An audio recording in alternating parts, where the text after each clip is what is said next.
Assalamualaikum warahmatullahi wabarakatuh. Perkenalkan, nama saya Adita Meliana Alfriza dari Sekolah Dasar Islam Ihya Ulumuddin Nur Sufi'iyah, Kabupaten Hulu Sungai Utara. Pada kesempatan kali ini, saya akan menjelaskan pertanyaan yang diberikan oleh panitia dengan kode NLS 02. Berikut ini merupakan diagram yang menggambarkan laju transpirasi atau pernapasan beberapa tanaman. Diambil pernyataan bahwa kaktus memiliki laju transpirasi sebanyak 0,02 liter per hari. Tomat memiliki laju transpirasi sebanyak 1 liter per hari. Bunga matahari memiliki laju transpirasi sebanyak 5 liter per hari. Rumput memiliki laju transpirasi sebanyak 6 liter per hari. Pohon apel memiliki laju transpirasi sebanyak 19 liter per hari. Dan pohon kelapa memiliki laju transpirasi sebanyak 75 liter per hari. Berdasarkan grafik di atas, jelaskan hubungan antara laju transpirasi dengan pengangkutan air oleh jaringan silem. Berdasarkan soal ini, kita diminta untuk menjelaskan hubungan antara laju transpirasi dengan pengangkutan air oleh jaringan silem. Sebelum menjelaskan lebih jauh tentang hubungan antara laju transpirasi dengan pengangkutan air oleh jaringan silem, hendaknya kita memperdalam dulu pemahaman tentang proses transpirasi. Transpirasi adalah proses pengeluaran air melalui lubang-lubang kecil yang terdapat pada daun yang dikenal juga sebagai stomata. Daun-daun membutuhkan panas ataupun cahaya matahari untuk membantu proses transpirasi. Maka proses transpirasi biasa terjadi pada siang hari saat cuaca sedang terik. Proses transpirasi tidak dapat dilakukan saat cuaca sedang mendung, hujan, ataupun saat malam hari. Transpirasi pada tumbuhan dapat melalui stomata, lubang kutikula, serta lentisel. Proses transpirasi atau terlepasnya air melalui kutikula hanya sebesar 5-10% saja dari jumlah air yang ditranspirasikan. Sedangkan sebagian besar proses transpirasi biasa terjadi melalui stomata, yaitu sekitar 80% dari jumlah air yang ditranspirasikan. Sehingga dapat disimpulkan bahwa bentuk dan jumlah stomata sangat mempengaruhi proses transpirasi pada tanaman. Faktor-faktor yang mempengaruhi proses transpirasi pada suatu tanaman adalah sebagai berikut. 1. Besar kecil atau tebal tipisnya suatu daun. 2. Berlapis lilin atau tidakkah permukaan daun. 3. Banyak sedikitnya bulu pada daun. 4. Bentuk dan jumlah stomata yang terdapat pada daun. Dan 5. Ukuran tumbuhan, kadar CO2 atau karbon dioksida, kelembapan udara, suhu, cahaya, aliran udara, serta ketersediaannya air tanah.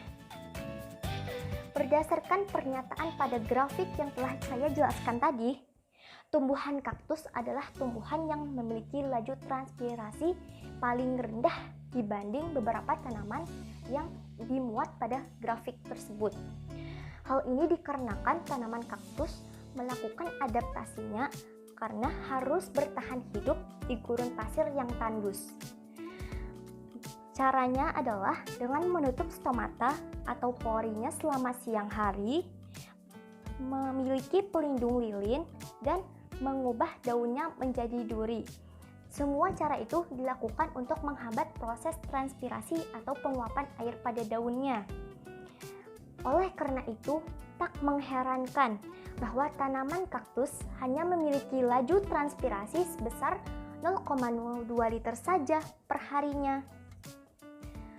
Oke, tanaman tomat juga memiliki laju transpirasi tak kalah rendah oleh kaktus, yaitu hanya sebesar 1 liter per hari saja. Hal ini dikarenakan tanaman tomat memiliki ciri-ciri khusus pada batang daun-daunnya agar tidak mengalami banyak penguapan, yaitu daun dan batangnya berambut halus. Lalu, kenapa bunga matahari hanya memiliki laju transpirasi sebanyak 5 liter per hari saja? Hal ini dikarenakan beberapa faktor, yaitu ukuran atau luas daunnya, tebal tipisnya daun, dan jumlah stomata pada daun bunga matahari. Sedangkan rumput memiliki laju transpirasi sebesar 6 liter per hari saja. Faktor ini disebabkan oleh bentuk daunnya yang kecil serta bentuk dan jumlah stomata yang terdapat pada rumput. Pohon apel memiliki laju transpirasi sebesar 19 liter per hari. Faktor-faktornya antara lain adalah suhu, pergerakan udara, serta kelembapan. Misalnya, ketika suhu naik, otomatis proses transpirasi pada tanaman apel juga ikut naik. Pergerakan udara dapat mengikis permukaan lilin pada tanaman apel, sehingga dapat menyebabkan air keluar dan menguap. Lalu, kelembapan udara juga mempengaruhi laju transpirasi. Perlu diketahui bahwa apel muda memiliki transpirasi lebih besar daripada apel tua. Pohon kelapa memiliki laju transpirasi yang dibilang cukup besar, yaitu sebesar 75 liter per hari. Hal ini dikarenakan karena letak pohon kelapa biasanya hidup di pantai yang panas. Pantai memiliki cuaca yang panas karena intensitas cahayanya yang sangat tinggi. Semakin besar cahaya matahari, semakin besar penguapan ataupun proses transpirasi pada suatu tanaman. Hal inilah yang juga terjadi pada pohon kelapa.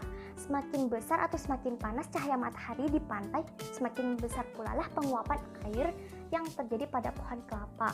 Maka tak mengherankan bahwa pohon kelapa memiliki laju transpirasi yang terbilang sangat besar. Berikut tadi merupakan penjelasan tentang hubungan antara laju transpirasi pada tanaman beserta faktornya. Untuk memahami lebih jelas, hendaknya kita memperdalam juga tentang pemahaman jaringan xilem. Jaringan pengangkut adalah jaringan yang bertugas untuk transportasi hasil asimilasi dari daun ke seluruh bagian tumbuhan dan mengangkut air serta garam-garam mineral. Jaringan pengangkut dibagi menjadi dua, yaitu jaringan xilem dan jaringan floem.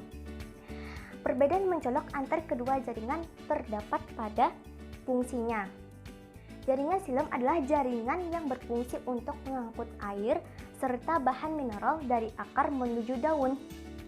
Sel-sel yang terdapat pada jaringan xilem terdiri dari sel-sel mati yang dilapisi dinding tebal yang terlapisi lignin, sehingga jaringan xilem juga berfungsi sebagai jaringan penyokong. Lignin atau zat kayu adalah salah satu zat komponen penyusun tumbuhan. Sel-sel yang menyusun jaringan xilem antara lain trakeida, serabut xilem, parenkim kayu, serta elemen pembuluh atau trakea. Sedangkan jaringan floem adalah jaringan yang bertugas untuk mengangkut hasil fotosintesis ke seluruh bagian tumbuhan. Sel-sel yang terdapat pada jaringan floem terdiri dari sel-sel mati maupun sel-sel hidup. Sel-sel penyusun jaringan floem antara lain adalah parenkim, sel pengantar, sel tapis, serta serabut floem. Jadi, diambil dari ringkasan di atas, maka dapat disimpulkan bahwa hubungan antara laju transpirasi dengan pengangkutan air oleh jaringan xilem adalah semakin tinggi transpirasi, semakin besar pula lah pengangkutan air oleh akar. Adapun faktor-faktor yang mempengaruhi pengangkutan air pada tumbuhan adalah sebagai berikut. 1. Daya hisap daun atau tarikan transpirasi. Pada daun terdapat proses penguapan air atau stomat atau transpirasi melalui stomata. Stomata adalah lubang-lubang kecil yang terdapat pada daun. Biasanya menjadi tempat untuk proses transpirasi. Proses transpirasi ini menyebabkan sel daun kehilangan air, sehingga timbul tarikan terhadap air yang ada di sel-sel bawahnya, dan tarikan ini akan diteruskan menuju ke bawah sehingga menyebabkan air tertarik dari akar menuju daun. 2. Kapilaritas tumbuhan. Pengangkutan air melalui pembuluh kayu atau silem terjadi karena pembuluh kayu tersusun seperti rangkaian pipa-pipa kapiler. Pengangkutan air melalui jaringan silem disebut atau mengikuti prinsip kapilaritas. 3. Tekanan akar. Akar tumbuhan menyerap air dan hara mineral setiap saat. Ketika transpirasi sangat rendah, akar masih tetap menggunakan energi untuk memompa ion-ion mineral ke dalam silem. Tekanan akar juga menyebabkan tumbuhan mengalami gutasi, yaitu keluarnya air yang berlebihan pada malam hari melalui ketoda pada daun. Berikut merupakan penjelasan soal kode NES 02. Atas perhatiannya saya ucapkan terima kasih. Wassalamualaikum warahmatullahi wabarakatuh.